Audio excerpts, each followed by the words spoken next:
रुका तो मंजिल आएगी ना फिर।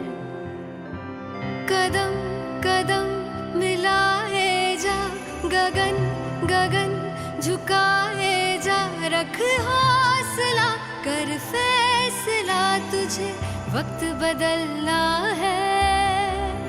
डरना तो बंदया, रुकना तो बंदया, राह पे चल बंदया। डरना तो बंदया, रुकना तो बंदया, राह पे चल बंदया।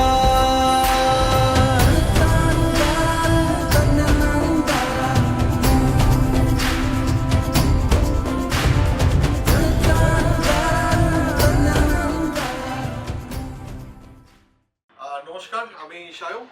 দেখতে পাচ্ছেন আজকে আমরা আছি একদম কলকাতার বুকে, একদম টলিগঞ্জে আমরা আছি। কেন আছি সেটা জানতে হবে।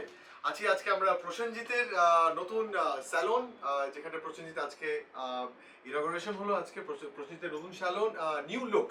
স্যালনের নাম নিউ লুক। প্লিজ আপনারা সবাই সেদিন আসবেন এবং হেয়ার কাট থেকে আরম্ভ করে সব রকমের মেন্স গ্রুমিং সবকিছু এখানটা হয়। এছাড়াও হেয়ার রিপ্লেসমেন্ট সেন্টার এবং প্যাচ। অলরেডি 5000 কাস্টমার্স অলরেডি ট্রিটমেন্ট করেছেন এবং সবাই খুব ভালো ভালো বেনিফিট পেয়েছেন। তিমাথা মোড়ে পুলিশ স্টেশনের জাস্ট অপোজিটে আপনারা এখানে আসতে পারবেন। নিউ লুক স্যালনের নাম, এবং আপনারা এখানে নিশ্চয়ই এসে ট্রিটমেন্ট করতে পারেন।